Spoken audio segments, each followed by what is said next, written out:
A single whisper, and London erupted. Welcome to Faded Echoes. I am your host, Ombra. Let's keep this mystery alive. Drop a comment and tell me where you're listening from. Your voices shape this story. Can't wait to hear from you. It was in the early spring of 1893 that the curious matter of the Drake Club riot first came to our attention. London was emerging from the last vestiges of winter's chill, and Baker Street bustled with the restored energies of a city no longer stifled by frost. Yet, as so often proved the case, peace was but a prelude to some fresh outbreak of discord. And this particular disturbance, though dismissed in the morning papers as mere rabble behavior, possessed, as Holmes immediately discerned, the sharp scent of something far more sinister. I was at my desk composing notes for an article on military injuries, when the doorbell rang. Mrs. Hudson's muffled reply was followed by the rapid tread of footsteps up the 17 stairs. They did not belong to a casual visitor, nor were they those of the inspector Holmes could distinguish both by sound alone. Our guest was announced by a flurry of nervous movement at the door, and then he burst into the room. Lord Peter Damery, Under-Secretary to the Colonial Office, was a man not easily flustered. Yet as he stood before us, his face pale and his finely tailored gloves clutched tightly in his hand, he betrayed an agitation that unsettled even me. Mr. Holmes, he said breathlessly, you must forgive this intrusion, but we are in the middle of a disaster. A fabricated one, I dare say, but none the less dangerous. Holmes, who had been languidly studying the ash patterns in his pipe, did not move. Please be seated, Lord Damery, he said with a nod. A fabricated disaster, you say? Surely that limits the damage? Only if it ends with one riot, which I doubt very much. Last night at the Drake Club, a remark was made. No one will repeat it directly. You understand? But within 10 minutes, a brawl erupted between two prominent members, Sir Godfrey Martin and Lieutenant Harrow. Fists turned to bottles. By the end, a full-scale melee had spilled into Grosvenor Street. 3 were hospitalized, 2 arrested. But that is not the crux, Mr. Holmes. The true crisis lies in what caused it. A whisper, Holmes murmured, his eyes brightening with sudden animation. Something whispered, you mean? Damery blinked. Why, yes, how could you possibly? Holmes waved his pipe airily. Your expression, it is the look of a man caught between absurdity and peril. That combination usually points to a small cause with large effect, like a whisper leading to bloodshed. Continue. Lord Damery leaned forward, his voice low. There is talk utter nonsense. I'm assured that a coded message was delivered at the club. Something about a betrayal within the Crown's East African operations. Accusations of treason. It's preposterous, but the men involved have influence. If word spreads unchecked, it could ignite unrest in Parliament and possibly beyond. You said no one will repeat the message, I noted. Then how did the fight begin? No one will repeat it now, Doctor, Damery corrected grimly, but it was whispered into Sir Godfrey's ear. He turned white as a sheet. Moments later, he struck Harrow unprovoked. Witnesses say Harrow merely laughed. The two have worked together for years.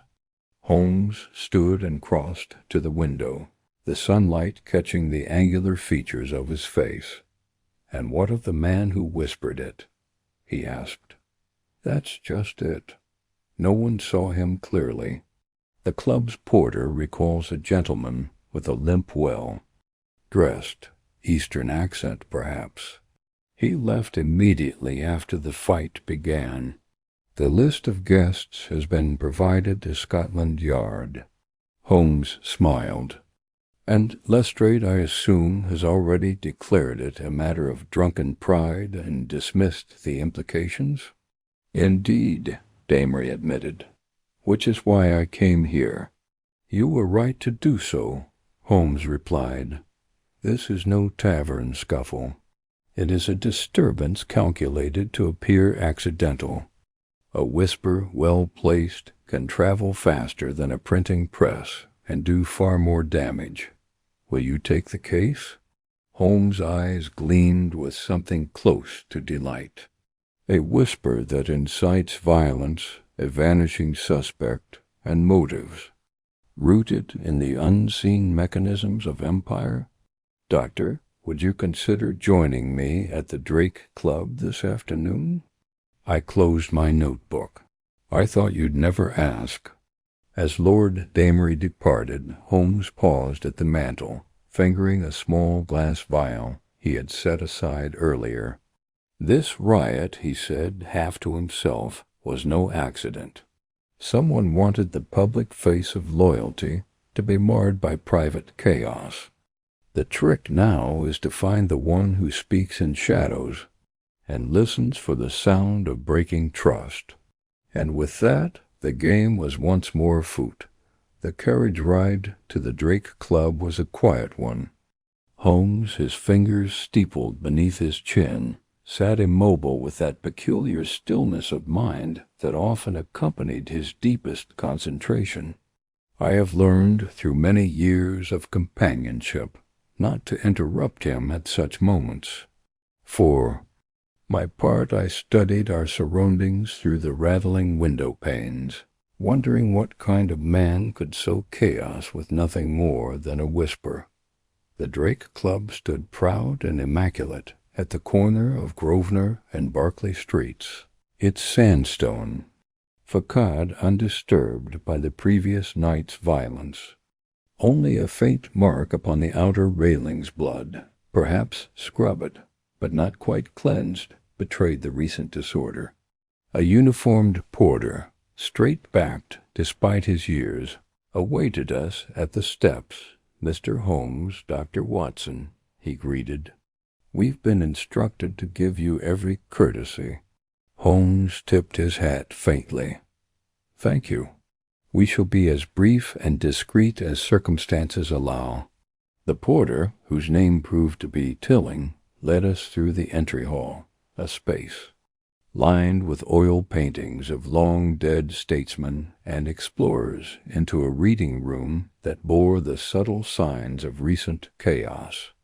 A chair with a splintered leg had been set to the side, its velvet cushion torn.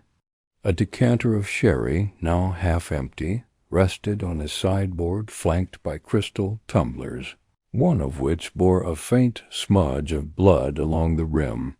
Holmes moved slowly through the room, examining each object not with the cursory glance of a visitor, but with the precise attention of a surgeon reading a wound. "Sir Godfrey sat here," Tilling offered, indicating an armchair nearest the fireplace. "Lieutenant." Harrow was standing by the mantel. The whisperer leaned in from behind, spoke to Sir Godfrey, and then stepped away before anyone could register his face. "And where were you during this?"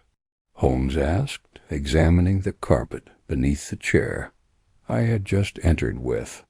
"The port and cigars." By the time I reached the tray stand, Sir Godfrey had risen and struck Harrow with his cane. Holmes crouched low, running his long fingers across the plush carpet. He plucked something invisible to my eyes from the fibers and pocketed it without a word. "You mentioned the suspect had a limp?" Tilling nodded. "A slight one, not exaggerated." "More of a stiff gait? Left leg?" Holmes asked casually. The porter blinked. "Yes, I believe so." "Excellent." Holmes moved on, inspecting the bookshelf along the rear wall. His gaze paused at a small bronze bust of Cicero, slightly out of line with the others. Without comment, he adjusted it by less than an inch, then continued his circuit. I, too, examined the room, though with far less conviction of success. It all seemed typical of a gentleman's club-deep armchairs, the scent of leather and brandy, heavy curtains that kept the city's rattle at bay. Yet the disquiet of the incident still lingered like cigar smoke in the drapery. Holmes broke the silence. "Tell me, Mr. Tilling, were there any members present last night who do not regularly attend?" The porter gave this some thought. "Most were regulars, sir, but there was one gentleman I did not recognize. He arrived just before the altercation and left just as quickly. Tall, olive-skinned, well-groomed, with a faint accent. Possibly Turkish or Egyptian. Wore a pale gray waistcoat, unusual for this crowd. And you did not stop him?" "No, sir. He carried a guest token. He must have been brought in by another member. But he departed alone." Holmes's eyes glittered. "And did you retain the guest log?" "We did. Inspector Lestrade declined to inspect it." "Of course he did. May we see it?" Tilling departed to fetch it, and Holmes turned to me.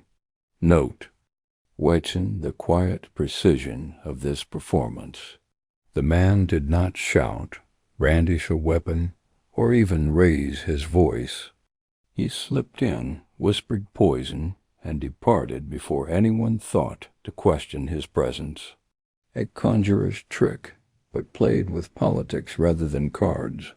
The guest ledger was brought, and Holmes flicked through the thick parchment pages until he came to last evening's entries. There, in sharp copperplate, was a name scrawled beneath the hosts: Mr. J. Alfulen, guest of Sir Theophilus Grafton. "Grafton," Holmes murmured. "Yes, I know the name. A retired diplomat with long service in Egypt and the Sudan. Often critical of current policy in the colonies, especially East Africa.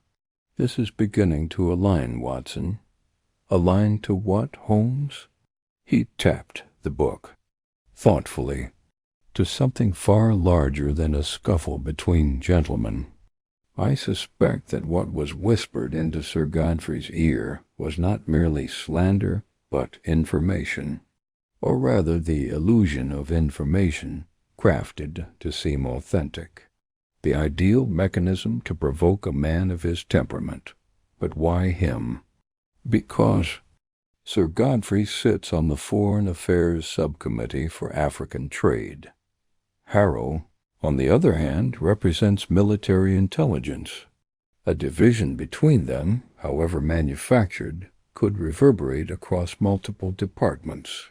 But surely such discord couldn't be orchestrated by a single man? That evening, as we sat once more in our rooms at Baker Street, Holmes allowed himself a rare sigh of weariness. He took the folded crescent-marked paper from the satchel and placed it into the fire. "We have silenced one voice," he said. "But we must remain vigilant, Watson. For so long as men believe words to be harmless, there will always be those who use them as weapons." He turned to the window and watched the smoke rise. "And the sharpest blades," he murmured, "make no sound at all." The days that followed were marked by a tense calm, like the settling of water after a stone has been thrown. Inspector Gregson's men had apprehended 5 individuals from the Highgate house, including Daniel Merton and the elderly woman, Holmes, later identified as Dame Beatrice Lantry, once a reformist in Parliament, now the strategic mind behind the covert operations. Their house, when fully searched, yielded caches of forged documents, alternative press drafts, and a ledger of whispered campaigns dating back nearly 2 years. Names, dates, objectives carefully logged, but encrypted in codes Holmes unraveled. In a matter of hours, the case, though secured in private, never reached the public's attention in its entirety. The political damage it threatened would have shaken confidence in several ministries, and so, as often happened in matters of espionage, the truth was buried beneath the weight of quiet gratitude and heavily edited reports. The vote in Parliament went ahead as scheduled. There were no mysterious pamphlets, no errant scandals, and Sir Elric Bonham gave his speech calm, measured, untouched by suggestion. But I, having witnessed the breadth and audacity of what had nearly unfolded, could not put it so easily to rest. One evening, as we sat once more in our sitting-room, the air thick with the scent of Holmes's pipe smoke, I voiced what had been pressing on my mind. "They nearly did it," I said. "They could have fractured the chamber, undermined the public trust, stirred an invisible war. And they did it not with bombs or guns, but with implication, with doubt." Holmes nodded, his expression unreadable. "It is the new frontier, Watson, not the battlefield, but the theater of perception. When a whisper can move more hearts than a bayonet, the whisper becomes a weapon." "And Al Fulin?" I asked. "He's still at large." Holmes exhaled slowly. "Yes, but we now know the shape of the mechanism he serves. His value has diminished with the capture of its operators. The spine has been snapped. The remaining limbs will flail, perhaps, but without cohesion." He rose and crossed to his desk, drawing from the top drawer a final sheet of paper 1 that had been delivered anonymously that morning, its envelope unmarked, the handwriting all too familiar. "You listened, and so you won for now. What the silence you've imposed is only the pause between breaths. There will be other whispers, other listeners. You cannot unhear the sound once it begins." J.A.F. Holmes read it once more, then folded it carefully and placed it back in the drawer. "There is truth in it," he said. "One cannot stop the act of listening, but one can ensure that what is heard is weighed not swallowed whole." Outside, the city went on, oblivious. Cabs rattled past. Newsboys shouted about matters far more trivial. Somewhere in that city Al Fulin walked free, watching perhaps, waiting. But the house in Highgate was empty. The machine in Shoreditch was dismantled. The chain of misinformation broken, at least for now. Holmes lit his pipe again, his features soft not with satisfaction, but with quiet vigilance. "You once wrote," he said to me, "that I consider detection to be a science, but in truth, Watson, it is more akin to music, a composition of pattern and silence. One must not only hear the note, but know when it was false." I sat down. My pen, knowing that the case of the whisper that triggered a riot was concluded publicly unacknowledged, but privately resolved.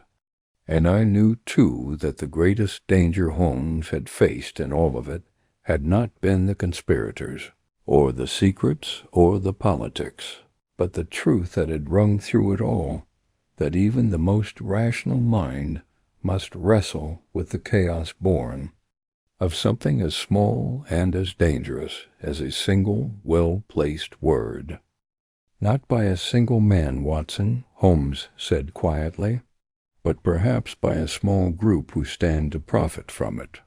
Civil unrest, shifts in political alignment, even colonial reassignment, these are matters not lightly manipulated, unless one knows precisely where to strike." Holmes's attention snapped to the entry again. "We must pay a call on Sir Theophilus." If he invited this Mr. Alfulan, he may unknowingly hold the key to our phantom's identity. I could not help but notice a certain tension in Holmes's jaw as we left the club. Though he bore his usual composure, something had unsettled him not. The whisper itself, perhaps, but what it revealed?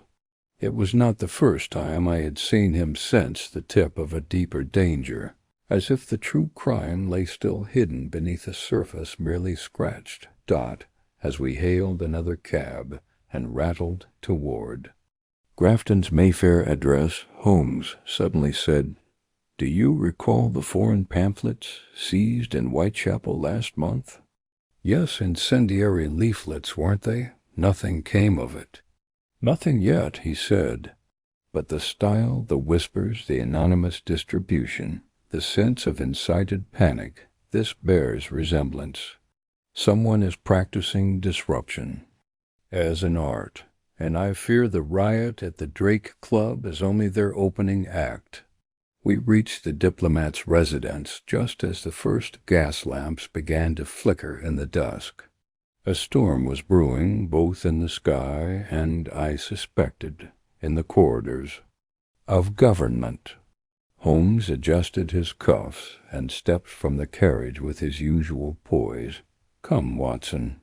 It is time we heard Sir Theophilus's side of the story before someone ensures he never tells it." And with that ominous prediction hanging in the air, we approached the door. We were received at Sir Theophilus Grafton's Mayfair residence by a trim, stiff butler whose unblinking demeanor suggested years of diplomatic discretion. Holmes handed him a card with no verbal preamble, and the man disappeared silently. Within moments we were ushered into a drawing-room that bore the distinct imprint of an experienced traveler. Moorish tapestries, Abyssinian masks, and a carved ebony writing desk that might have come from Cairo or Zanzibar. Sir Theophilus Grafton entered with a stateliness befitting a man once entrusted with negotiations that could alter the maps of empires. He was lean, gray-haired, and moved with an economy of gesture that suggested both formality and latent weariness. "Mr. Sherlock Holmes, is it? And Dr. Watson. I confess I have read your accounts. Dr. more adventure than I prefer in my declining years, but never dull." His voice was dry, but not without warmth. Holmes inclined his head. "We thank you for seeing us on short notice. We have come regarding the incident at the Drake Club last night." Sir Theophilus's brow twitched. "I might have guessed. Scotland Yard has already called. I assured them I had no knowledge of any plot, if that is what we are calling it now." Holmes stepped forward. "We do not assume you conspired in anything, Sir Theophilus. However, your guest, one Mr. J. Alfulan, played a role in provoking a brawl which, I believe, was intended to destabilize much more than gentlemanly relations." The diplomat's face clouded at the name. He walked to the fireplace, placed one hand on the mantel, and spoke without turning. "I see. Alfulan. Yes, I did sponsor his entry last night, though I knew him only slightly from Cairo years ago. He claimed to be passing through London on matters of trade, and expressed an eagerness to see the sort of gentlemen's clubs he had only read about. I had no reason to suspect." He trailed off, then looked back over his shoulder. "He was charming, spoke English fluently, and knew just enough about my tenure in Sudan to flatter me. He told me he'd read my paper on the Wadelai Conference. I admit I was pleased." "Did he mention anyone else he hoped to meet?" Holmes asked. "No. He took an interest in the bar, admired the tapestries. We spoke briefly of African commerce, and I left him alone by the hearth. I believe he exchanged only a few words with other members, polite ones. Did he limp? Sir Theophilus blinked. Now that you mention it, yes. He carried a cane with a silver jackal's head. I assumed it was for fashion rather than necessity. Holmes glanced at me, then turned back to our host. You've had a career rich with exposure to subtle influence. In hindsight, would you say Mr. Al Phelan had a purpose concealed beneath his manners? The diplomat gave a slow nod. I think. Yes, there was something too perfect in his curiosity, too precise in the way he led each conversation. I thought it theatrical, at the time continental flair. But I see now it may have been the precision of performance. Holmes paced once to the windows, examining the heavy drapes before speaking again. Sir Theophilus, I believe Mr. Al Phelan used your introduction as a vector into the Drake Club. His objective was not personal gain, but social destabilization. The whisper to Sir Godfrey, we now suspect, contains some insinuation of military. Betrayal or imperial scandal, something calculated to outrage a man of his standing. Sir Theophilus pressed his lips together.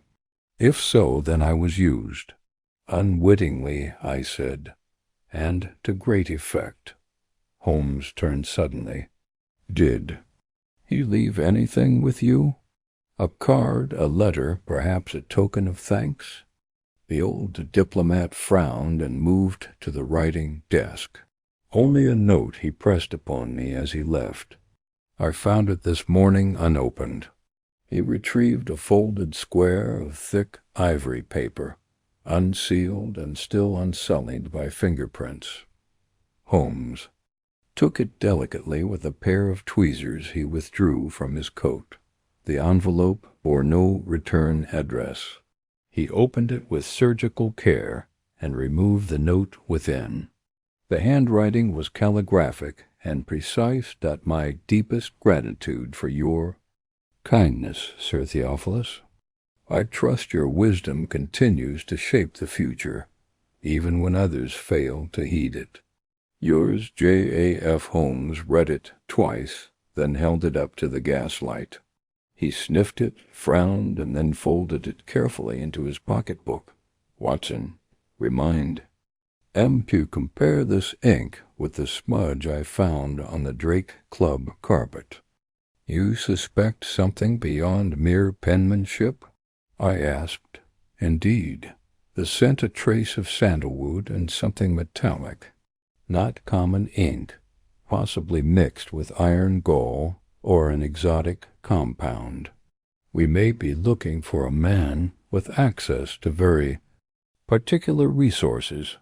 Sir Theophilus sighed, rubbing the bridge of his nose. If my introduction has brought damage to the Empire's affairs, I will bear the disgrace. I pray this man was merely a political agitator, and not an instrument of something more clandestine. Holmes regarded him with an expression rare on his face, something almost like sympathy. I fear he is both, Sir Theophilus. We took our leave, Holmes assuring our host that he would be in touch. The diplomat's stooped posture as we departed betrayed a weight that went beyond age.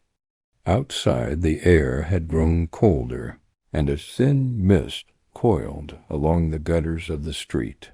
I believe, Holmes said as we walked toward Piccadilly, that we are dealing with a provocateur trained in the arts of psychological disruption, not merely a speaker of dangerous words, but one who selects his victims with precision.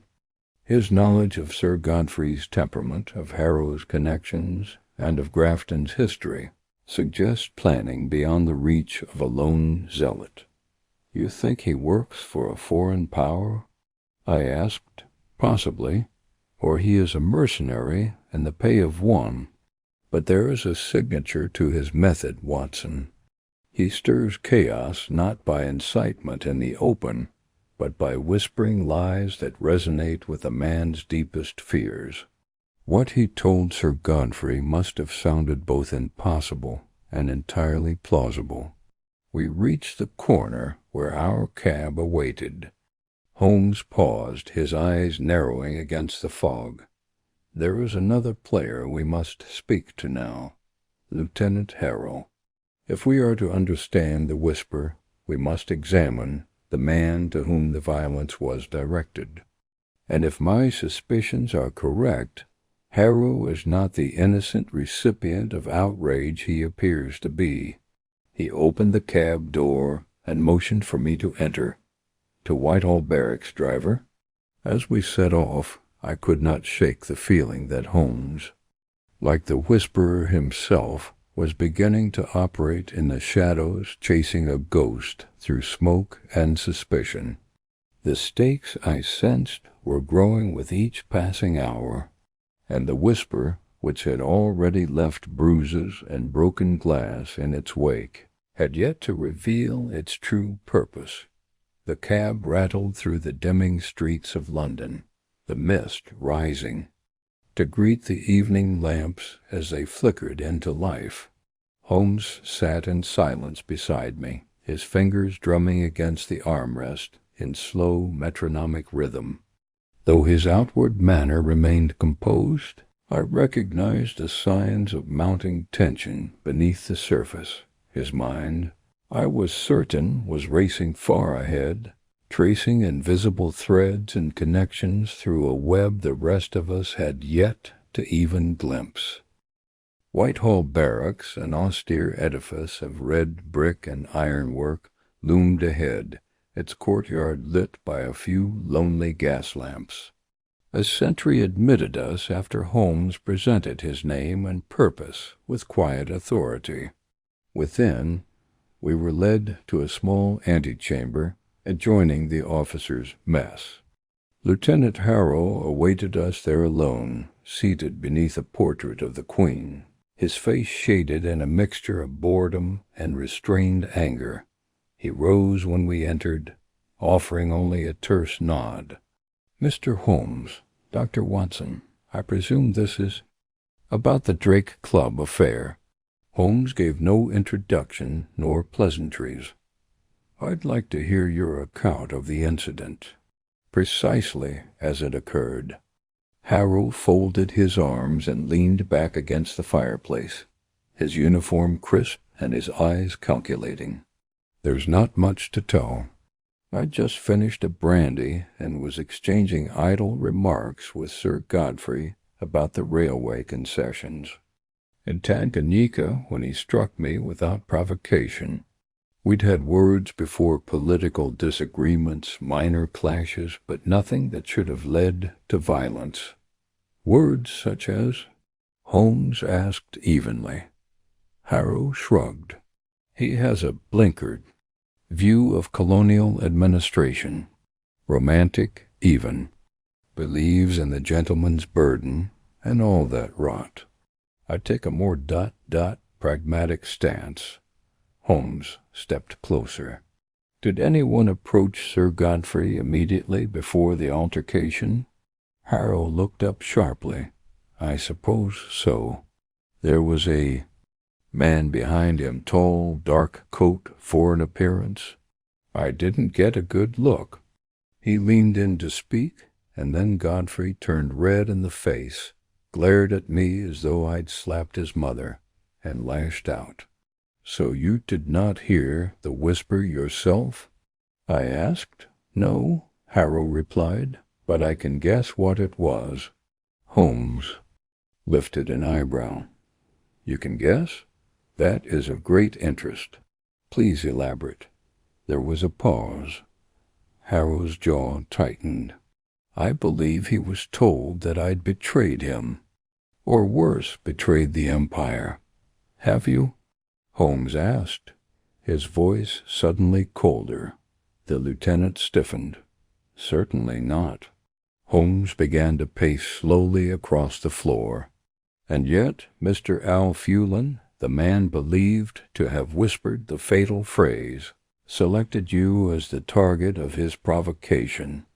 That implies foreknowledge, intimate knowledge. You are not a man plucked at random. I've enemies, Harrow muttered. Anyone who works near classified intelligence does. Holmes paused. Then let us discuss that work. You serve in Her Majesty's Intelligence Division on African Affairs, do you not? I do. Would you be aware, say, of troop movements along the Nile corridor? Or communications between Khartoum and London? Of course. But I don't divulge. Them at clubs or cafes, if that's your implication.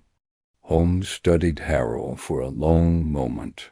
Sir Godfrey believes he was told something true, not merely a slander, but a secret made to seem damning. If such information were leaked, Lieutenant, even partially, would it match anything of your correspondence?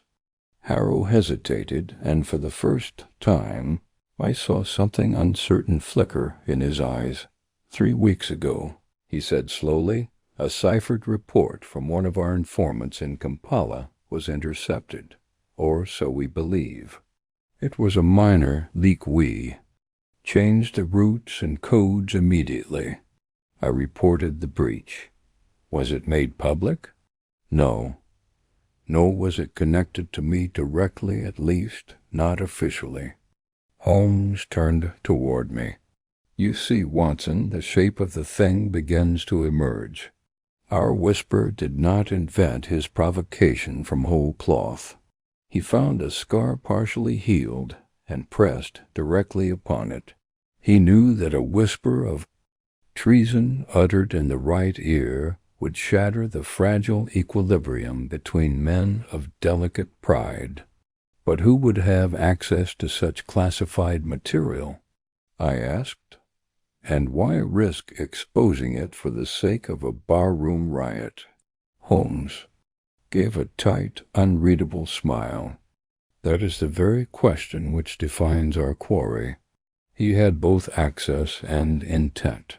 He used real information to craft an artificial conclusion, a sort of performance, if you'd like, with violence as its climax. Harrow stepped forward now, clearly unsettled. If this was deliberate, premeditated, then I must know why I was chosen. I've done nothing to deserve suspicion. Except, Holmes said softly, for being in a position to confirm or deny the truth.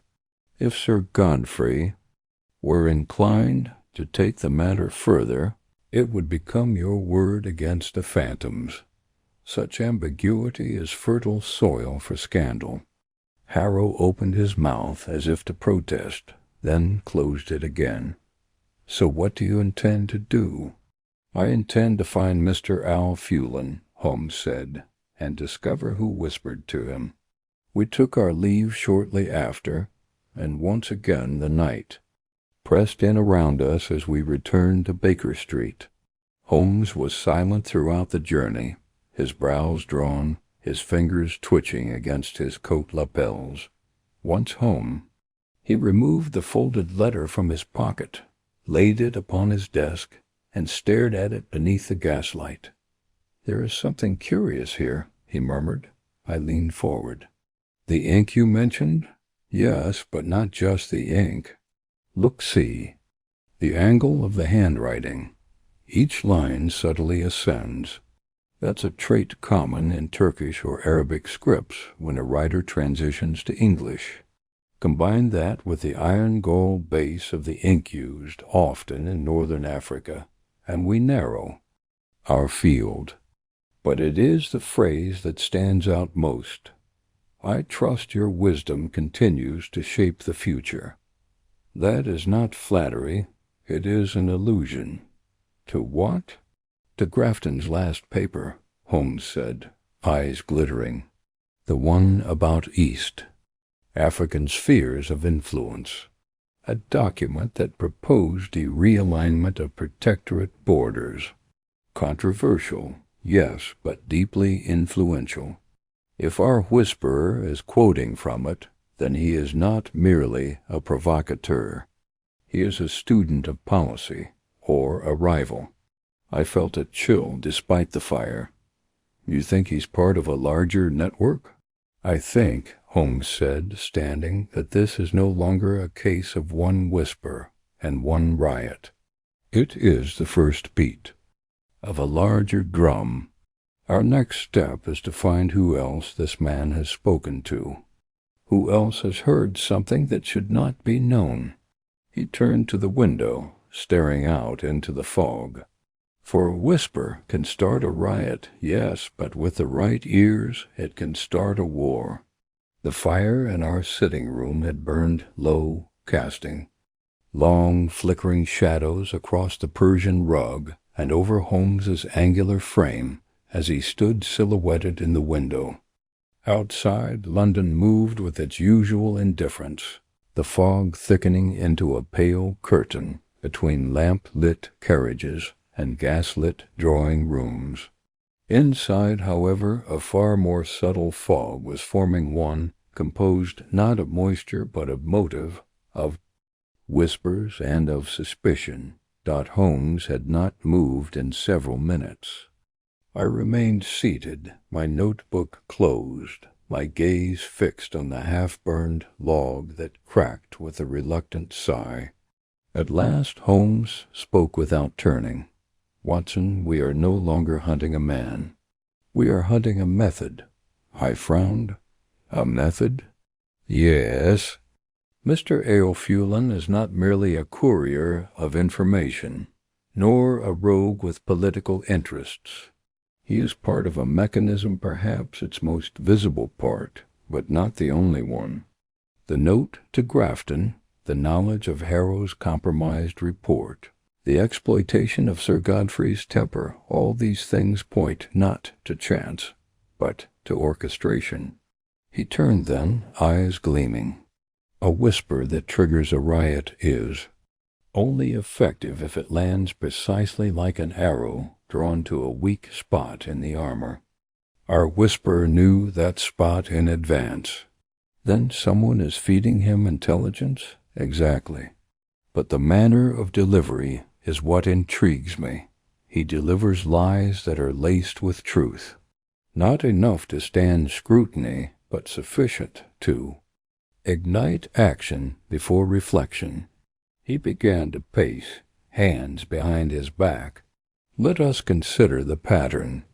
First, Aelfulin gains access through Grafton, an unwitting host, selected for his status and connection to club membership. He uses his charm and obscure knowledge to earn confidence, but he is not here for Grafton. He is here for the others. He approaches Sir Godfrey with a whisper, tailored to provoke violence against Harrow, whom we now know had been involved in a recent intelligence breach. But how could Aelfulin have known that? I asked. Surely the breach wasn't public knowledge.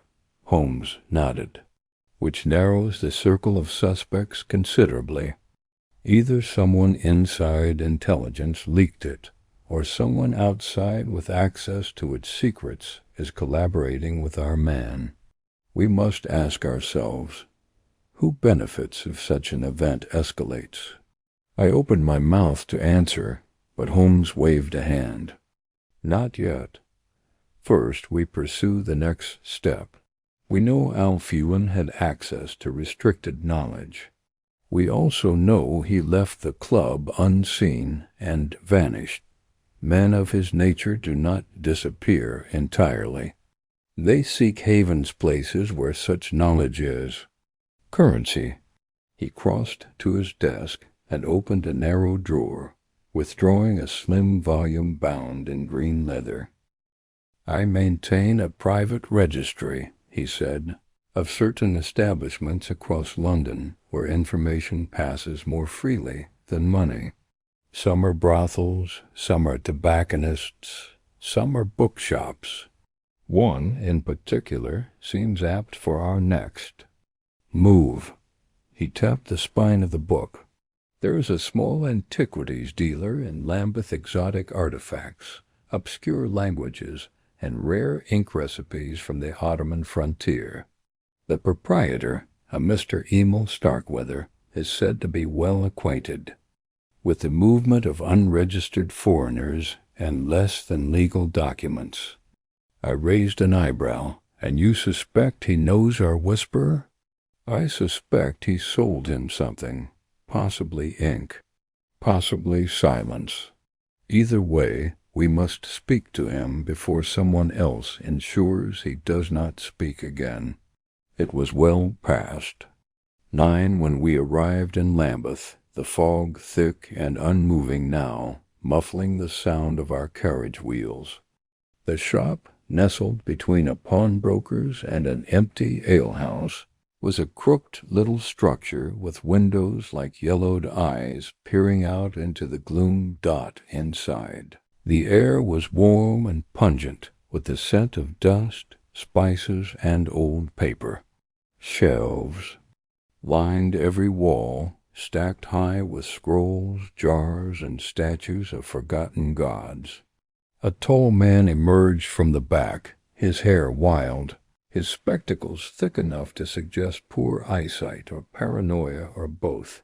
"Mr. Holmes," he said immediately, without introduction or surprise. "I expected you sooner." Holmes's lips curled. "Then you know why I've come." "I do not," the man replied, adjusting his glasses. "But I do know that when 3 men enter my shop on 3 successive evenings, asking for iron gall ink laced with vitriol, something larger as a foot." "3 men?" Holmes repeated sharply.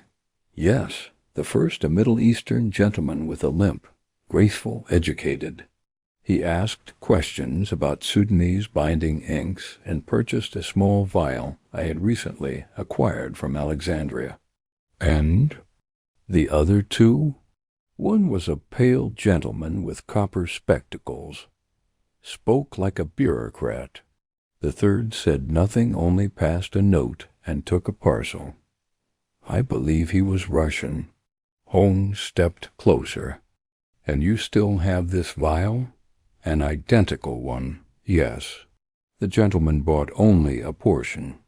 Would you like it?" "Very much." Starkweather retreated behind the counter and returned with a small velvet pouch. Inside was a glass vial, larger than a finger. Holmes uncorked it and inhaled, then nodded. "Sandalwood, vitriol, iron gall. Identical to the note given to Sir Theophilus." "You are certain this man with the limp purchased it?"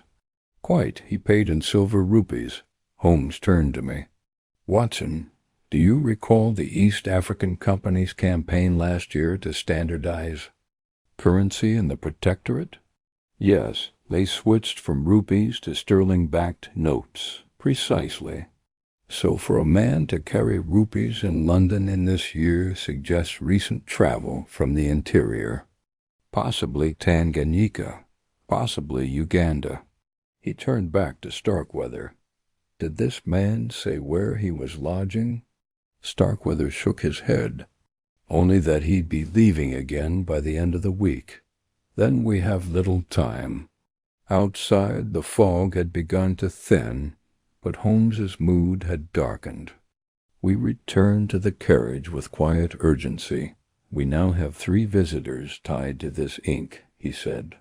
3 men who seem unconnected, but whose converging presence here suggests coordination. One whispers, another supplies, and the third may observe." "Observe what?" I asked. Holmes looked out the window. "The effects of the whisper. If this is a test, Watson, then London is their laboratory, and the riot only the beginning." "Indeed," Holmes said grimly.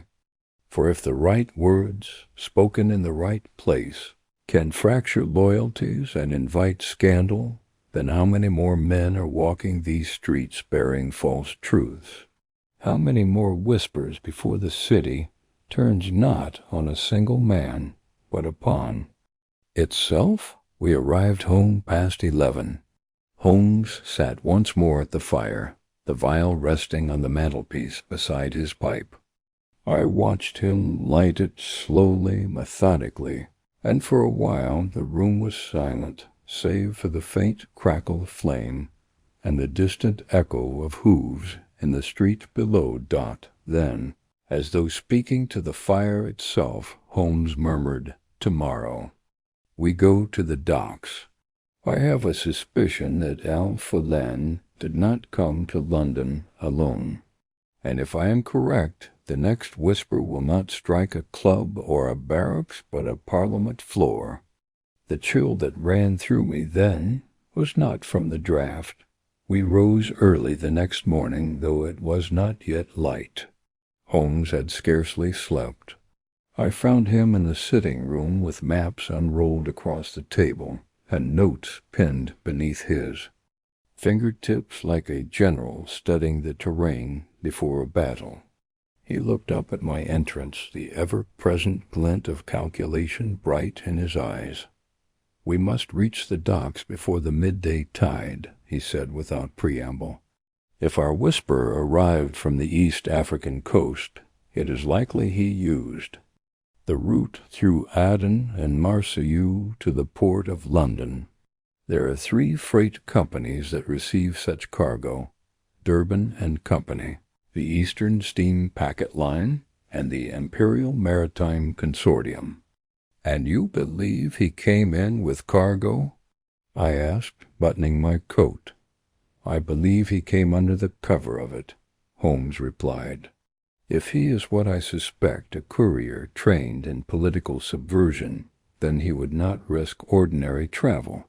Such men embed themselves within trade routes, aligning with merchant vessels or diplomatic envoys.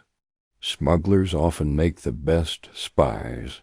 By 8 o'clock we stood at the edge of the wharf, the smell of salt, tar, and damp wood thick in the air.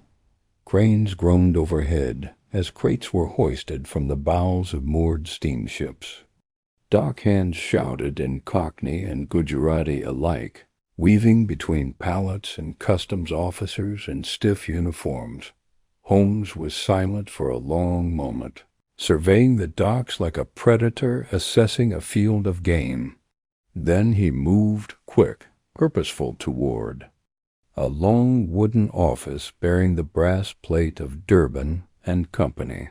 Inside, the air was smoky with the scent of coal dust and ink. A clerk looked up, startled, as we entered. "We are here to review the manifest of the Calliope," Holmes said, offering a name I had not heard until that moment. "Inbound from Zanzibar via Aden, arrived Tuesday last." "I am not sure." "I can allow that," the man began. But Holmes had already produced a card bearing a seal I recognized as one of his many forged tokens of bureaucratic authority. The effect was instantaneous. "Yes, sir, right away." A moment later, Holmes was poring over a thick logbook behind the counter, fingers dancing across the handwritten entries. I stood beside him, noting names, weights, destinations. Nothing meaningful to me, but Holmes's gaze caught on one detail, and he froze. "There," he murmured, He pointed to a consignment listed as agricultural tools and textiles origin. Dar-e-Salaam, delivered to Al-Kamar Trading House, Shoreditch. Al-Kamar, Watson. The name is Arabic, and it appears 3 times across separate manifests. Once 2 weeks ago, once last month, and once last autumn. Each consignment follows the same pattern.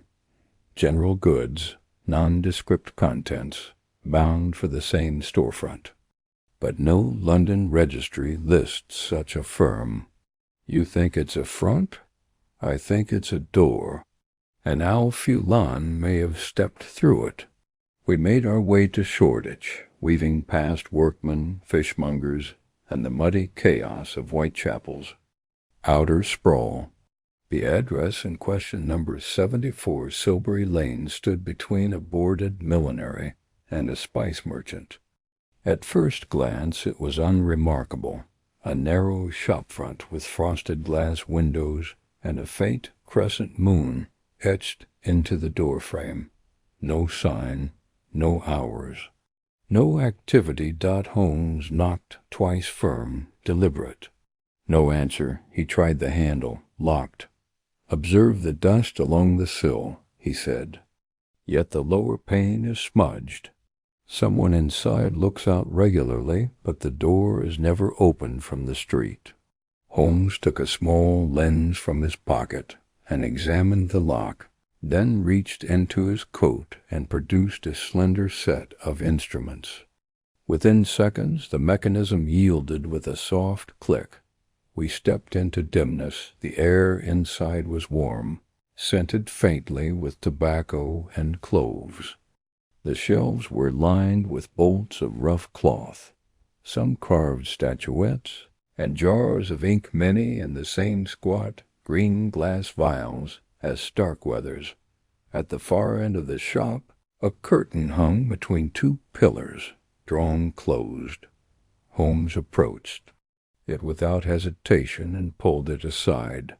The room beyond was not for trade. It was for listening. A single table stood in the center, covered in notes, maps, and a tangle of telegraph wires that trailed toward the rear wall, vanishing through a hole in the skirting board. A device of foreign design, half Morse apparatus, half duplicating. Cylinders sat humming faintly. Someone had been transmitting or receiving messages recently. Holmes bent over the table. "Amharic," he muttered, gesturing to a sheet of text covered in strange script, "and here French encoded. Look names." He laid out 3 slips of paper, each bearing a list of titles and initials. SGM, confirmed provocation successful, TH, unaware of courier's purpose, risk minimal, JH, monitor responses, post whisper, SGM, must be Sir Godfrey. "Martin," I said. Holmes nodded. TH, Theophilus Grafton, JH, John Harrow.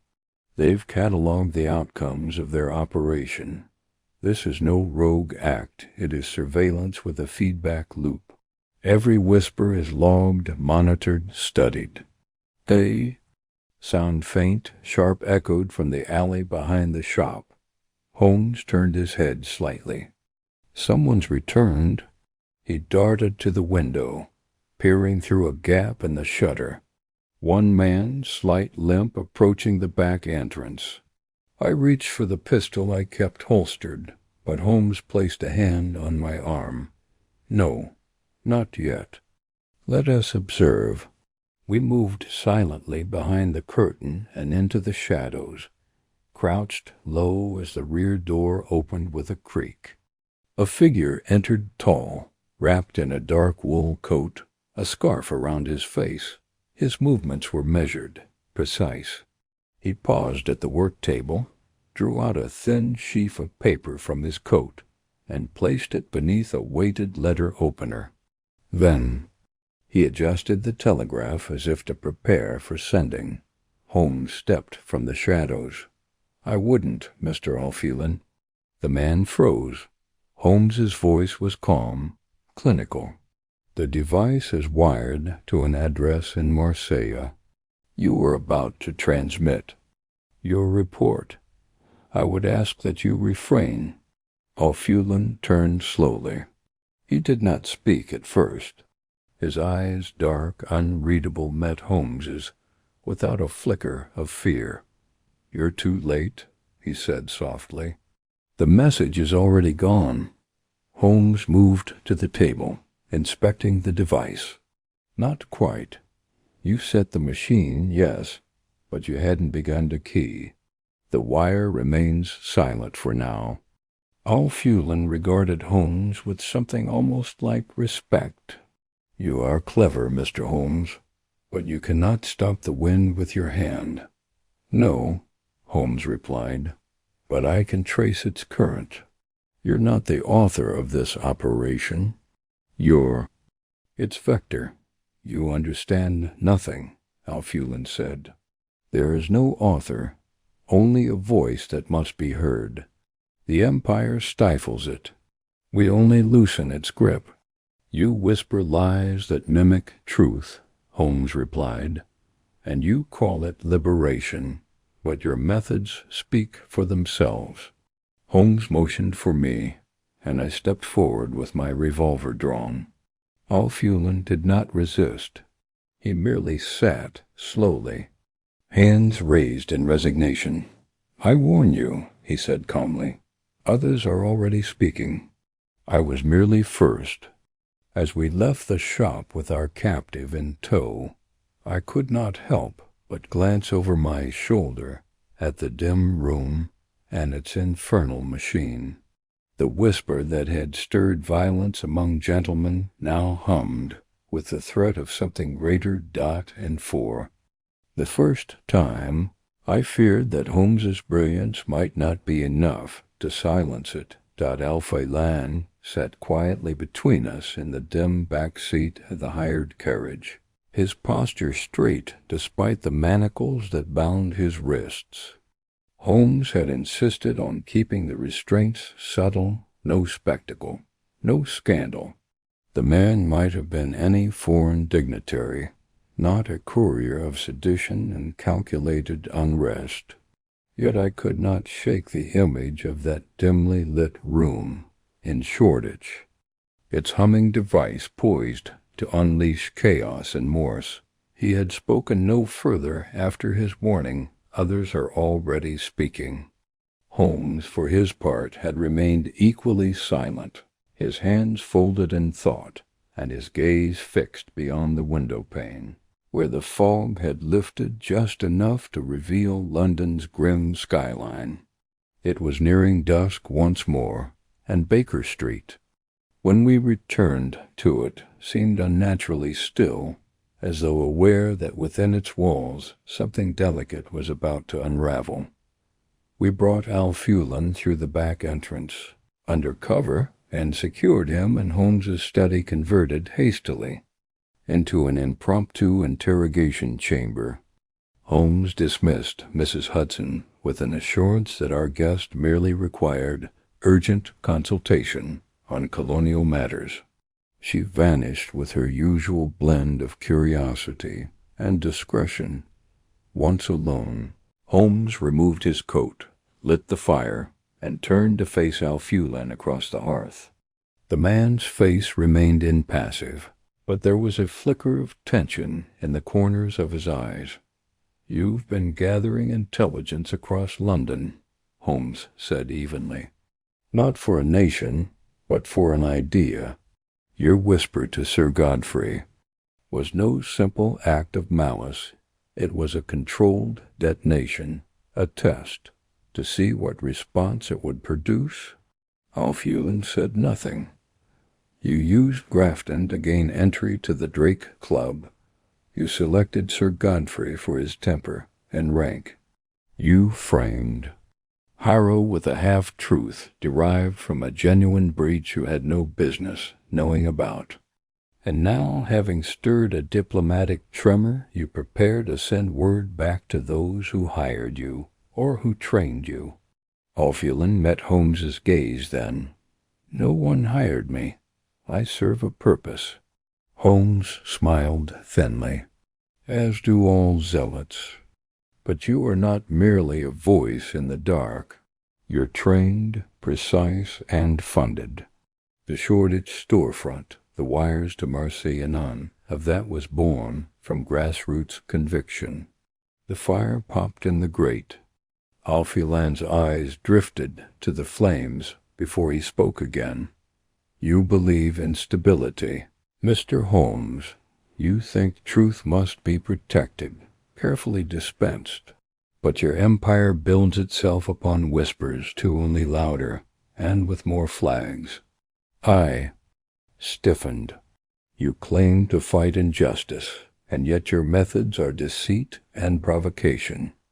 You incite men to violence and call it awakening. I hold a mirror, he said coldly. What men choose to see is their burden. Holmes stepped forward, voice low and sharp. Who are the others? All Fewland's silence returned, now ironclad. Holmes studied him for a moment longer, then turned away and picked up a slip of paper from his desk. Watson, observe this. One of the documents from Shoreditch encoded French, standard diplomatic cipher. He held it up.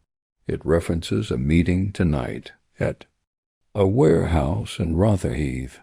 Coordinates, time, a list of initials. One of them we've seen before, J.H. Another, unknown, D.M. Another target? I asked. Holmes nodded. Or an accomplice. Either way, we cannot afford to wait. All Fewland may remain silent, but this paper does not. We shall visit Rotherhithe. And if the others truly are already speaking, I intend to hear them. Holmes secured Al Fewland in the study with a locked door and the threat of returning constables. Whether the man feared exposure or simply valued his cause too much to flee, he remained docile. We departed just past 7, the fog thick again, the city now tinged with the peculiar hush of an evening on the cusp of danger. The warehouse, a disused shipping depot along the wharf, loomed in the mist like a monument to forgotten labor. Its wooden slats were warped with salt, and iron bars rusted to the color of dried blood. We approached on foot, weaving through stacked crates and anchored skiffs, the Thames lapping faintly in the dark. Holmes stopped short of the entrance, knelt behind a stack of rope coils, and peered through a side window. 2 figures, he whispered. One seated, one pacing.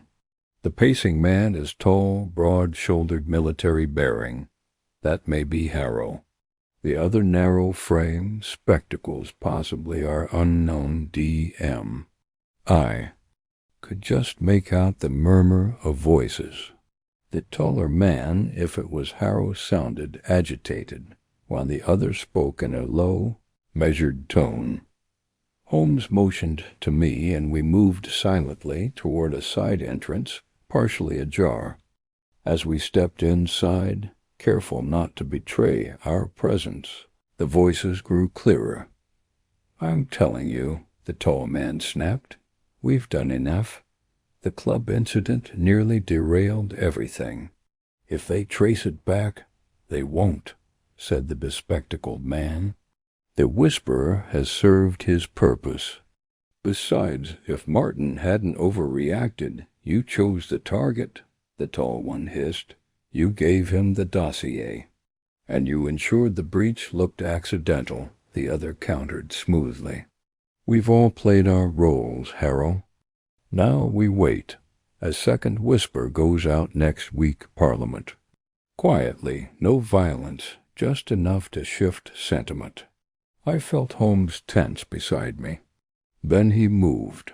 We emerged from the shadows like phantoms. "You were warned, Lieutenant," Holmes said coldly. "But I see now you were never merely a target. You were an architect." Harrow spun, fury contorting his face. The other man, D.M., I presumed, backed away, but Holmes blocked the exit. "No. Firearms," he said to me under his breath. "We need them speaking." "You have no jurisdiction here," Harrow spat. "No," Holmes said, "but the facts do. You manipulated your own breach report to suggest innocence, then allowed Al Fewland to leak the false intelligence to Martin.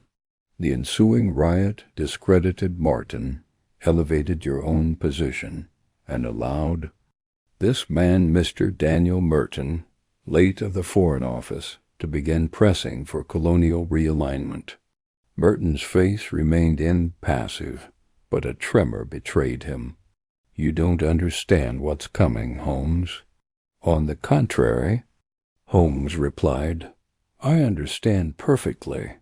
You wish to weaken certain elements of Parliament to pave the way for a reshaping of colonial oversight. Fewer voices, fewer critics, more direct control. All under the guise of scandal. Merton sneered. It was always whispers that built empires. We've simply refined the tool. Holmes moved with sudden speed, seizing Merton by the collar, and slamming him against a crate. And like all tools, it can be turned. Within minutes, constables summoned by Holmes's earlier note to Inspector Gregson arrived to detain both men. Merton maintained his silence. Harrow cursed and protested, but the documents recovered from their persons were damning. Coded communiques, outlines of strategic leaks, and a list of parliamentary figures marked with oblique notes, some allies. Some targets died by the time we returned to Baker Street. Alfie Lunn was gone. Holmes's study door had been picked with professional elegance, the window left ajar. No sign of struggle. Only a folded page rested on the desk. Some voices cannot be imprisoned. Others have already begun to speak. J.A.F. Holmes read it. Once folded it carefully and tucked it into his coat. This man was never the center, he said at last. Merely a spark in a greater storm. And the others? I asked. They will speak. But now we know the pitch of their voices. And next time, he said, his eyes hardening, we shall be listening. The following morning dawned gray and heavy, with a sullen sky that threatened rain, but never quite delivered. Holmes and I sat in near silence at breakfast, the air between us dense with unfinished thought. The events of the previous night harrows. Exposure, Merton's calculated ambition, and Alfulen's escape had neither closed the matter nor clarified its full scope. There was a discomforting sense that the center of the storm remained elusive, that the pieces Holmes had assembled were only part of a larger, concealed structured dot. He stirred his coffee without drinking it, his gaze fixed not on the room, but on some unseen point far beyond its walls. We have the scaffolding, he said at last, but not the foundation. I set down my fork. Harrow and Merton were clearly complicit. They colluded to discredit political opponents and manipulate imperial discourse. And yet, Holmes finished for me, they did not devise the mechanism. They operated within it, even refined it, but they were not its authors. They were tools, Watson, as Alfulen was a sharper tool. Yes, one honed for a particular incision, but still not the hand that wielded them. He stood abruptly and crossed to the fireplace, where the slip of paper from Alfulen remained pinned beside the green glass vial of ink. He removed the note, reread it, then turned toward me. You recall the name we found referenced repeatedly. In the manifests? Alkmaar Trading House? Yes, I said. The false storefront in Shoreditch. There is a curious thing about that, Holmes said. I sent a runner to the municipal archives last evening to retrieve its registration. History. There is no record of such a business registered under that name. However, there was a shell company formed 2 years ago under the title Arteman Limited, dissolved after 4 months and later renamed under successive aliases, each corresponding to minor import-export concerns. He reached into his pocket and produced a folded sheet of paper, which he handed to me. Note the pattern.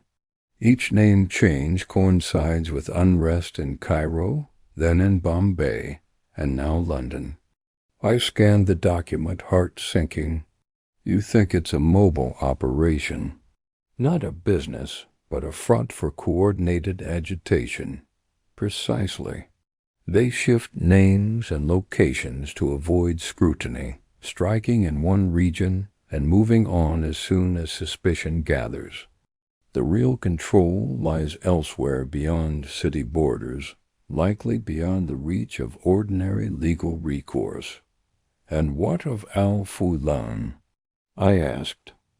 Where would he go now? Holmes tapped the note. He will attempt to vanish again, as he has done before.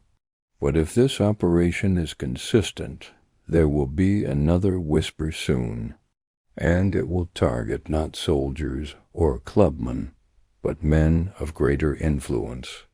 Parliament, perhaps, or the press. Someone with the power to swing public opinion or policy. There was a sharp knock at the front door.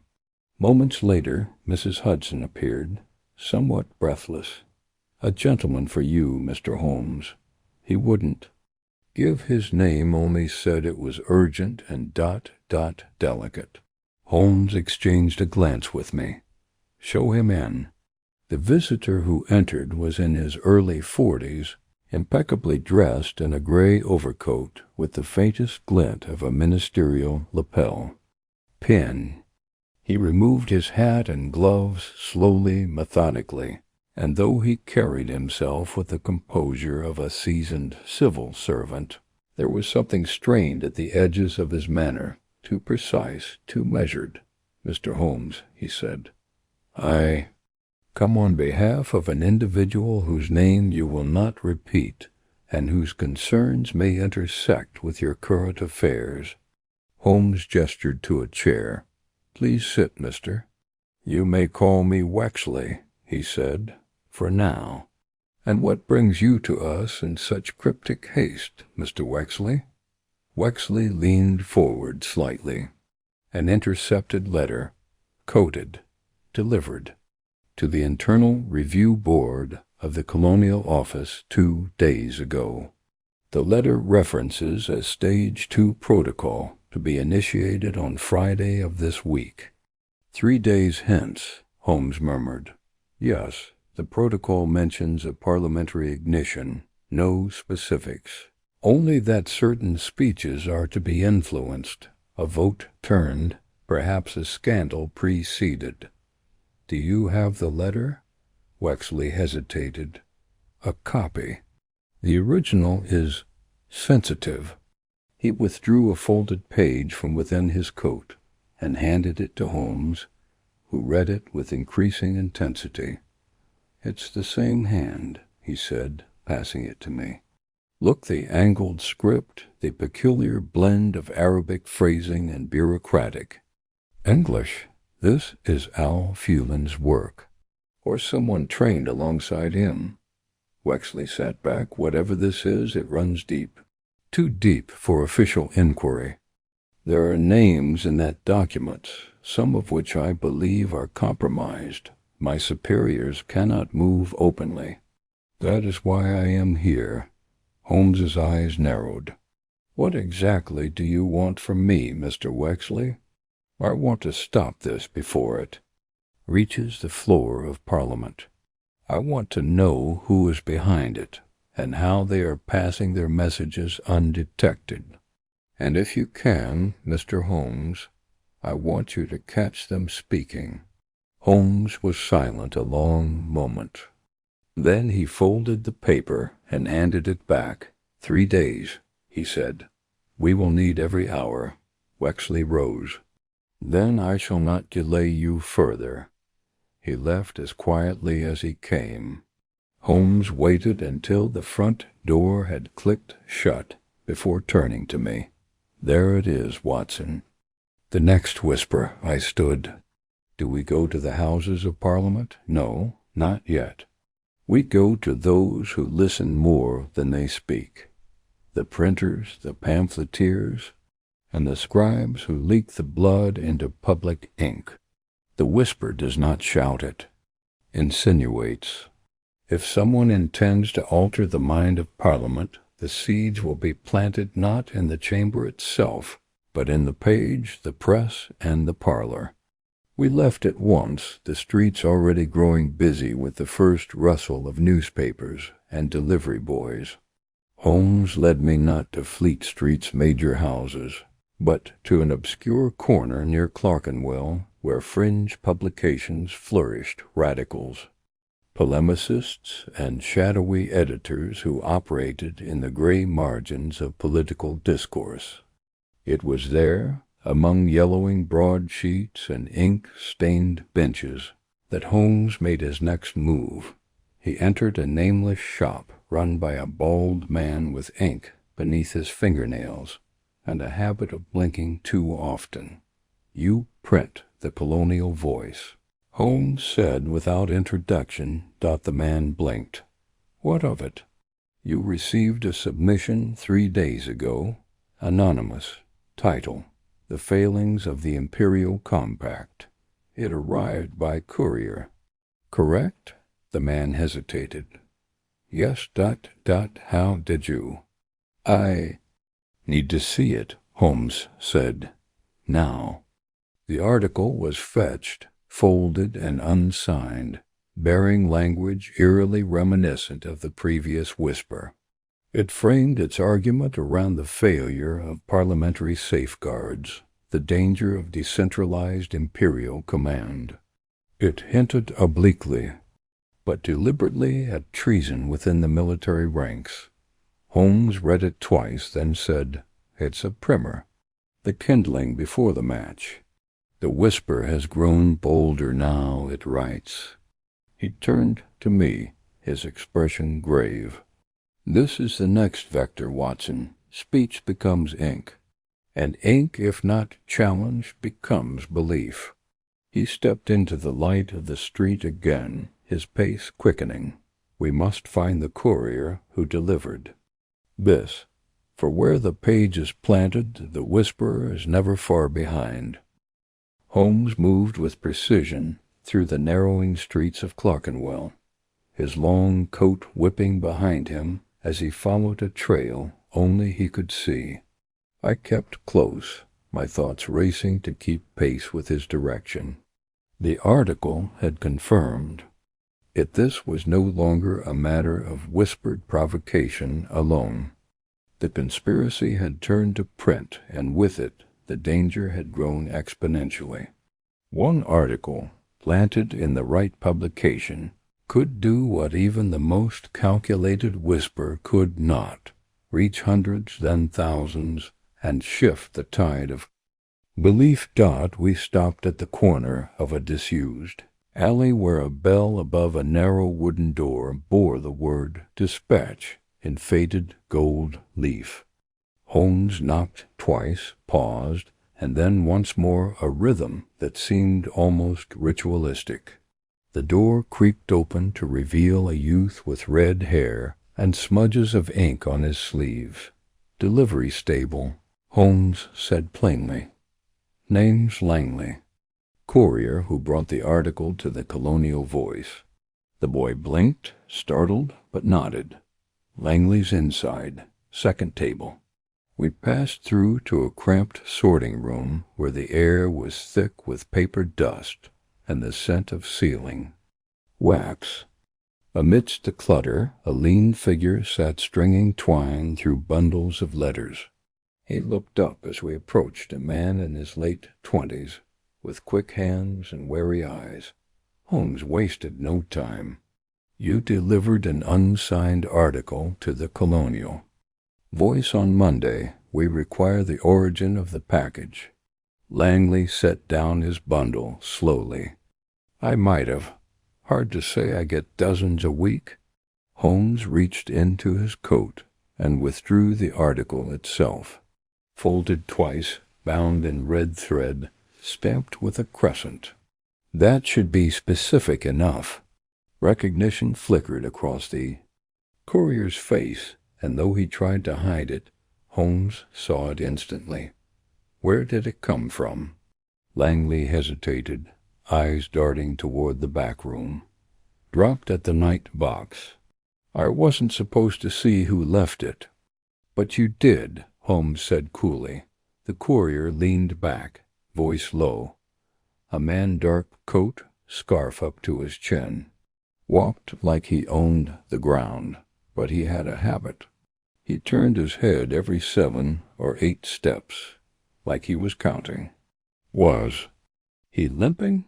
Couldn't say. He moved fast. Holmes pressed on. Where did he go after the drop? I followed, Langley admitted.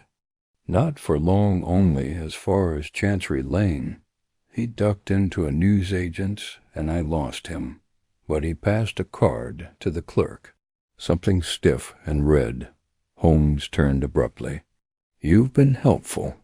If the man returns with another parcel, I suggest you delay him. Spill something, misplace the docket, anything you can do to hold him. Langley nodded slowly.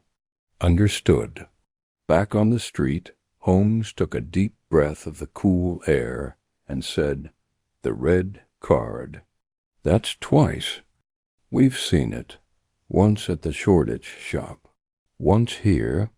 They're using calling cards as identification, probably bearing false names, but distinctive nonetheless. And the stamp of the crescent? I asked. Symbolic, but also practical. They're marking documents to ensure they pass only through designated hands. We made for Chancery Lane, a district of law clerks and stationery sellers. Holmes's instincts led us to a nondescript tobacconist whose side window bore a discreet sign, Foreign papers acquired and distributed. Inside. The shopkeeper, a stooped man with a sheen of sweat on his brow, looked up nervously.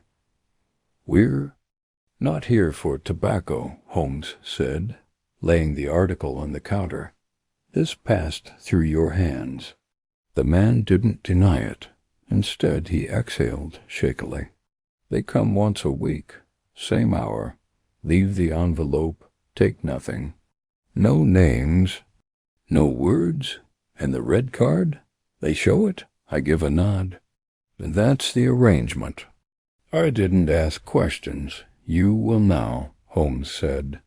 When are they next expected? The man swallowed. Tomorrow, midday. Holmes turned on his heel. Then tomorrow we shall be waiting. That night was a restless one. Holmes remained seated in his chair for hours, his violin untouched on the side table. Instead, he made diagrams, circles of influence, arrows between names, scribbled annotations linking clubs, print shops, and coded messages. I watched as he built the map of a conspiracy more sprawling than I had imagined. At the center he placed no name, only a symbol, a crescent drawn in a sharp, deliberate hand. This organization, he said just before dawn, is not a cult of personality. It's a method. Decentralized. Operatives know only their immediate contact. That makes it resilient, but also predictable in its points of contact. If we intercept tomorrow's drop, we intercept not only the message, but the messenger. And if he speaks, he didn't finish. He didn't have to dot by 11 the next day. We were in position. The tobacconist had reluctantly agreed to feign ignorance, allowing Holmes and me to wait in a back room, concealed behind a curtain of bundled newspaper. Holmes's revolver was concealed beneath his coat. I had mine strapped across my chest. At precisely 12 minutes past noon. The front door chimed. Footsteps. A scrape against the counter. A voice, soft, refined, accented, spoke a few short words we could not make out. Then the shopkeeper, playing his part with admirable steadiness, said, Apologies, sir. I'll need a moment to find the ledger. Holmes slipped out from behind the curtain in silence, and I followed. The man at the counter turned at the sound of our steps. He was not Alfulan. He was younger, leaner and fair-haired, but he bore the same posture, the same calm detachment. A red card was in his gloved hand. Holmes addressed him without hesitation. "No need for the ledger. You're delivering a document for publication. I would suggest you place it on the counter and keep your hands visible." The man studied Holmes with professional coldness. Then, slowly, he complied. Holmes stepped forward and opened the envelope. Inside was a new article, longer, more incendiary. It referenced names several in Parliament and accused them of secret allegiances to foreign trade interests. All unproven, all written to erode trust, to blur lines of loyalty. "Who gave you this?" Holmes asked. Silence. Double quotes. "Where do you return after the drop?" Still silence. Holmes stepped closer, and his voice dropped. "I know the man who trained. I've seen his methods. But I have also seen how he is used, shaped by those who remain hidden while others do their work. If you protect them, they will discard you the moment you become inconvenient." A flicker, barely perceptible. Holmes pressed. "They are not ideologues, they are tacticians. You think you serve a cause, but they serve only advantage." At last the courier spoke. "There's a house in Highgate, empty on paper, but there are lights and voices, and an iron box in the cellar where they keep the correspondence, the plans, the names. Do they meet there?" "Yes, weekly, tomorrow night." Holmes turned to me. "Watson, we must prepare. We are closer now than ever before." The courier was taken into custody under a veil of secrecy, and Holmes dispatched word to Inspector Gregson through trusted channels. That night we returned to Baker Street, not triumphant, but sharpened like blades pulled taut across a whetstone. We had seen the page. Next, we would confront the hand that wrote it. The following day passed with a grim deliberation. Holmes was a man driven now by the nearness of his quarry, and yet in that same breath acutely aware of the danger such proximity posed. The house in Highgate was not a hovel where criminals huddled around. Dim lamps it was, if the courier's word held, a headquarters of orchestrated discontent, a nerve center. And if so, then our approach would need to be as subtle as the whispers we had followed to its doorstep. Throughout the morning Holmes made preparations with the care of a surgeon preparing for a delicate operation. Messages were sent to Inspector Gregson with precise instructions. Plainclothes men only, no marked carriages, and absolutely no premature interference. "If the nest is stirred before we arrive," Holmes said, "they will vanish like smoke through a sieve, and all we'll find is the scent of ink and absence." By mid-afternoon we had a plan. We would proceed to Highgate under the guise of twilight visitors, having obtained through Gregson's office an innocuous reason to inspect the property. Holmes carried forged papers ownership, inquiries linked to a fictitious real estate consortium. I was to pose as his legal adviser. If the occupants questioned our purpose, we had a plausible veil. If not, we would wait quietly in the upper floor or cellar and listen. The carriage rolled northward through greening parks and quiet lanes, away from the soot and rattle of the city. Highgate sat like a sentinel above London, its air clearer, its streets less hurried. Number 23 Wetherby Lane was a pale bricked house, nestled between overgrown hedgerows. Its gate creaked when pushed. Curtains were drawn.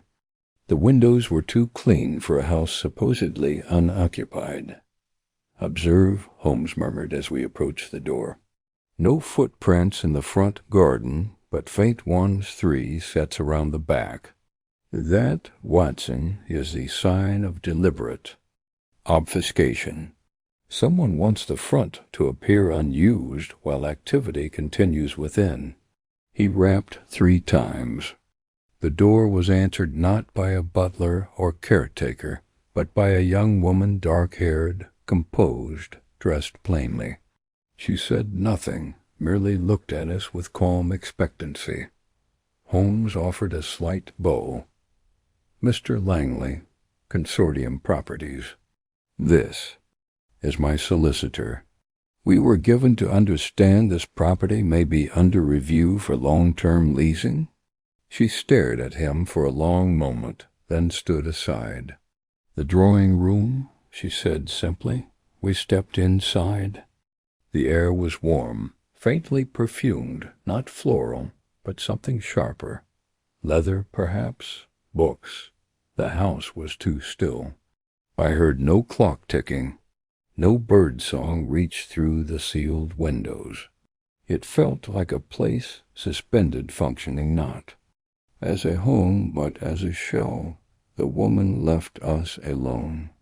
Holmes did not sit. He wandered instead to the bookcase, scanning titles, political treatises, trade journals, newspapers only from the past month, and only select ones. He drew one down and opened it. A page fluttered free, a name circled in ink, Sir Elric Banham, with a notation "speech postponed" written beside it. "They're tracking patterns," Holmes said. "Shifts in influence. Who's speaking, when, and how loudly. This is no collection of agitators. It's a bureau." He moved to the mantelpiece, lifting a clock ever so slightly and placing it down again. "Watson, come here." I joined him. Beneath the clock, carved into the stone, was a tiny mark barely visible, unless seen from a precise angle. A crescent. Sharp, deliberate. "They brand even their safe houses," he said. "Mark them not as shelter, but as signal posts." A floorboard above creaked. Then another. Voices murmured, muffled by distance, but unmistakable. Holmes turned to me. "We stay. They've not raised alarm. Either our identities passed muster, or we've walked into something more curious." We slipped into the adjoining study, unlit, and filled with shadow. Holmes opened the panel of an old dumbwaiter's shaft and peered up. "It opens into the attic," he said. "Old servant's design. With effort we can climb." I went first, gripping the wooden frame and hoisting myself. Through the narrow shaft, Holmes followed. The upper room was cramped and choked with dust, but from a grill in the floor we could see down into the parlor below. What had once been a drawing-room now arranged with a central table and 7 chairs. 5 were occupied. Holmes and I lay, flat, watching the first man we recognized, Daniel Merton, no longer hiding behind spectacles or editorials. He spoke with calm authority, holding a folder of documents. "The article passed through the 2nd tier," he said. "No deduction. Tomorrow's pamphlet will name 3 new figures, each already compromised by implication. The vote next. Weak will fracture. With a single whisper we've divided the chamber." Another figure, a woman this time, elderly, her face lined and her voice firm, spoke next. "What of the delivery path? Has Langley been secured?" "He has," Merton replied. "His usefulness has concluded." My stomach twisted. Holmes's jaw tightened. Then a third voice, one we hadn't heard before. Male, crisp diction, with the authority of someone long accustomed to issuing orders. And the next whisper? "Parliament may reel, but the real strike must be economic." "That begins Monday," said Merton. We've acquired internal shipping schedules from Tilbury. A single delay in key imports will create panic on the market. The press will do the rest. I turned to Holmes, whispering, "They're staging economic sabotage." He nodded. "Calculated destabilization. Not to destroy, but to reshape. They intend to build something out of the ruins." A bell rang faintly downstairs. One of the seated men rose. "Couriers early." Holmes's expression changed. "They expect someone, likely to carry the final pamphlet. We cannot risk losing that." He moved to the attic hatch and silently lowered himself back into the shaft. I followed. Landing softly on the study floor, Holmes glanced at the front hallway, now darkened with approaching footsteps. "Stay close," he whispered. The courier entered a youth barely 20, bearing a satchel. The woman who had admitted us stepped into the hall and reached for the satchel, but before she could take it, Holmes stepped forward. "Thank you," he said calmly, plucking the satchel from the youth and turning sharply on his heel. I followed instantly. It was an audacious bluff, but brilliantly timed. "Stop them!" came a shout from the room beyond. Holmes flung open the front door, and we burst into the street. Just as Gregson's men emerged from the hedgerows, 6 strong and in plain dress. A whistle blew, shouts followed. The conspirators scattered, but the trap had been sprung. In the satchel, we later found the final piece, an address list of editors, civil servants, and parliamentarians marked for future contact. The plan had been to stretch the whisper across weeks, breaking the countries. Cohesion in small, careful strokes.